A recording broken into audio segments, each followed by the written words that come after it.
Magandang araw mga kaibigan. Pag-usapan natin ngayon si Senator G.V. Ejercito na sentro ngayon ng bashing. Dami nang bumabatikos sa kanya dahil sa kanyang pagbalimbing, laban bawi. Nung una, pabor siya kay Pastor Kibuloy na hindi ma-cite in contempt, mamaya nagbalimbing. So, anong dahilan? Ang sabi ng iba dahil natakot siya sa bashing. Kaya pakinggan muna natin itong balita ng UNTV na ito. A day after withdrawing his signature and objecting the contempt ruling against Kingdom of Jesus Christ leader Apollo Kibuloy, Senator J.V. Ejercito says the decision was born out of several factors and not because of the hate comments that he received. Ejercito was among the senators that initially signed for Senator Robin Padilla's written objection, which drew flack from netizens. So, wala namang masama doon kung i-correct mo yung sarili mo, kung magbago ka ng decision. We are all human. And public perception is secondary. What is important is doing the right thing, di ba? So, tao lang naman po tayo nagbabago rin ang isip natin. There are certain factors. So, I did not withdraw because of bashing. Sanay na ako dyan. It's a matter of doing the right thing. He explains one of the main reasons that convinced him to retract was after Senate Deputy Minority Leader Risa Hontiveros agreed to consider allowing Kibuloy to appear before the Senate panel via video conference. This as he stresses his concerns on potential security risks should the religious group leader be arrested and detained in the Senate. I think that will be more practical. As long as sabi nga ni Sir Risa, as long as he acknowledges the committee. Nag-alala din ako sa di ba? Sa safety issue, sa security, sa mangyayari. So, syempre, may followers yan di ba? Mahirap kasi pag religion, may mga fanatics dyan. Di ba, nakita nyo naman siguro outside the Senate, sa liwasan, mga nagra-rally yung supporters niya. So, pag ganong may crowd kasi, anything can happen. Pag may nagkantsawan or For his part, Padilla says he respects Ejercito's decision. Meanwhile, for Senator Ronald Bato de la Rosa, the Senate probe is becoming political. Nagiging political ang nagiging political. It's becoming political already dahil andyan naman yung kaso. Sige nga, mag-isip kayo. Anong in aid of legislation na makukuha natin dyan sa pag-imbestiga niya kung nakapile ang kaso? Meron bang pagkakamali ang DOJ sa kanilang ginagawang investigasyon at pwede natin makorek through legislation? Okay, i-advertise ko lang ulit ang ating dark chocolate. May stock tayo na darating ngayong Martes. So, yung gustong makatikim nito, dito kayo mag-contact 0916-9000-997. First come, first serve po dahil limited po ang stock. Okay, so tatlong topic ang pag-usapan natin yan. Yung bashing kay Senator J.V. Ejercito dahil bumaliktad siya, bumalimbing, and then sabi niya, it's about doing the right thing. Then yung sinabi ni Senator De La Rosa na itong nangyari kay Kibuloy, it has become a political issue. Okay. Si Senator Ejercito is bago lang nanalo na senador. Ibig sabihin, hindi pa siya mag-re-elect ngayong 2025. So, by 2028. So, bumaliktad ba siya dahil natakot sa bashing? Kasi yun ang unang issue sa kanya. Nung pumabor siya kay Senator Robin Padilla, ang dami daw nag-bash sa kanya. So, bumaliktad. Dahil ba sa bashing? Sabi niya, hindi. So anyway, public perception yan. Sabi niya, secondary daw ang public perception. I don't believe him. Kasi for a politician, importante yung public perception. Kaya hindi ako naniniwala yung sabi niya, it's secondary. Opinion ko lang ito. I'm sorry, Senator Ejercito. Tingin ko sa kanya is tinimbang niya. Alin ba ang mas maraming mag-bash sa akin? Kasi ito, labanan na ng labanan na ng, it's a political issue. Yun na nga, yung sabi ni Senator De La Rosa, Marcos versus Duterte na ito. So namili siya. Kanino ba ako kakampi nito? Marcos, Duterte. So pinili niya ang Marcos. Kaya bumaliktad siya. So ngayon, dahil bumaliktad siya, huminto na ang pagbasa kanya ng mga pro-BBM netizens. Kaya lang, sala sa lamig, sala sa init, para siyang bibingka. Ngayon na, dahil sa kanyang pagbaliktad, I am sure, mga DDS, talagang markado na itong si Senator GB Ejercito, yung pagbalimbing niya. Okay? Kahit hindi pa siya mag-re-elect ngayong 2025, I'm sure may mga DDS niyan hindi makalimutan itong pagbalimbing niya at matatandaanan nila si Senator GB Ejercito by 2028. Okay. Lalanin natin, nanalo silang magkapatid ni Senator Jinggoy dahil sumakay sa Unity. Sinong malakas by 2028? Diba BP Sara?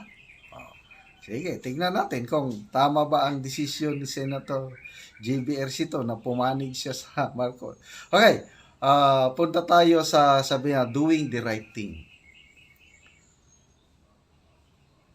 So, to me, ang doing the right thing, yung una niyang desisyon na pumirma doon kay Senator Robin Padilla na document supporting yung objection ni Robin Padilla, that's the right thing. Kasi, na-file na ang kaso ng DOJ. So,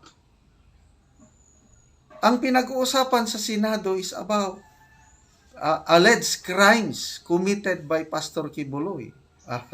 Child abuse, human trafficking. Kung wala sanang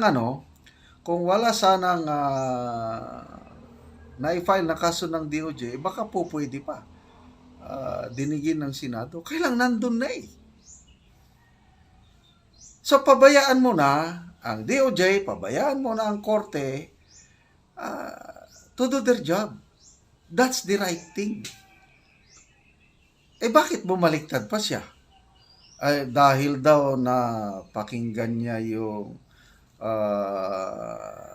credible daw ang mga testigo. Dahil daw pumayag si Senator Hontiveros na pwede sa online lang, hindi na physical appearance si Pastor Kibuloy. To me, mahinang rason yun. Kasi assuming, mag-appear online si Pastor Kibuloy,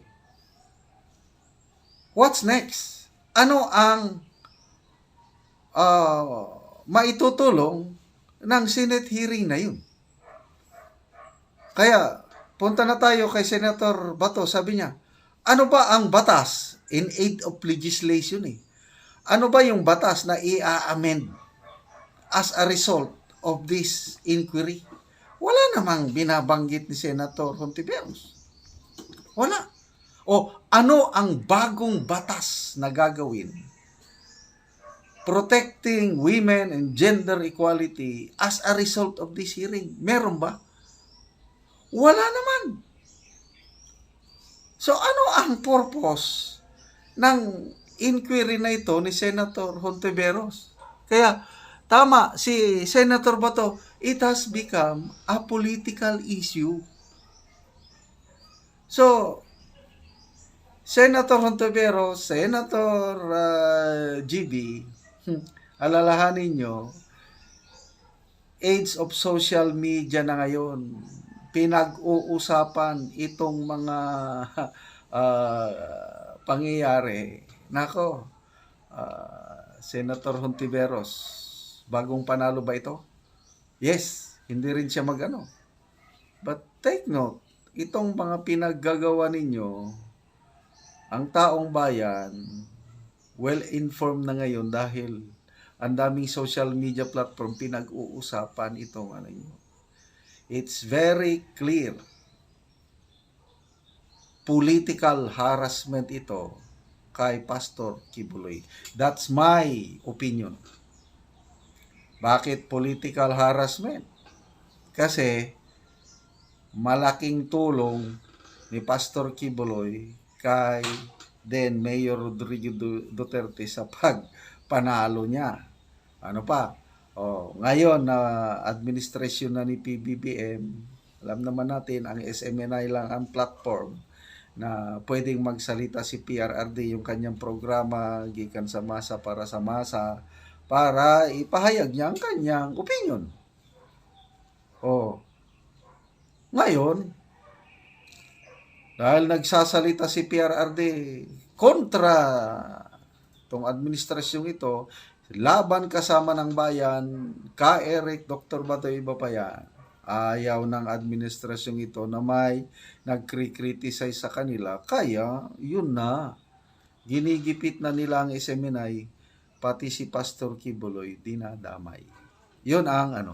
Yun na po yung political issue. Kasi kung mag-focus lang tayo sa real issue, ano yung real issue? Yung alleged crimes na nakomit ni Pastor Kibuloy, child abuse and human trafficking. Yun ang issue.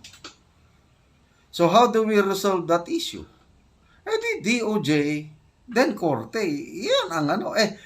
Mabilis ang DOJ. In fairness kay Secretary Boying, nakialam. Inutusan niya. Kahit patay na yung complaint, may nagreklamo kay Pastor Kibuloy, ano ba yun? 2020 ba? The same yun, no? Dinismiss ng fiscal sa Davao City. Ngayon, ni-review ni Secretary Boying, sabi niya, may probable cause, inutusan niyang fiscal, i-file mo ang kaso sa korte. Yun na yun. So, yung child abuse, gumulong na ang hustisya, trial na, labanan na sa korte.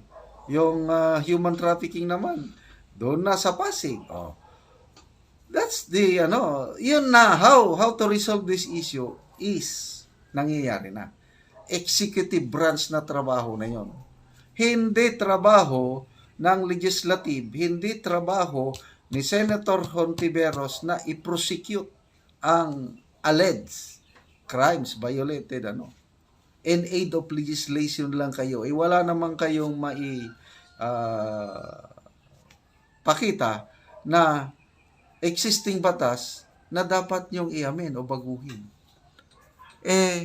Ano ngayon? So, di ba, political lang. So, balik tayo kay Senator GB Ejercito. Karapatan nyo yan, Honorable Senator, but mind you, ang taong bayan, nagmamasid. So, kung natakot ka man o hindi sa bashing, nasa inyo na yon. Kailan, there's always a day of reckoning. So, good luck, Senator Robin Padilla. Sana makakuha kayo ng 8 senador na pumabor sa inyo, o 7 senador, pang 8 ka, para naman na yung kaibigan mo, si Pastor Apollo Kibuloy, hindi siya ma-cite in contempt at hindi siya ipapa-aresto ng Senado.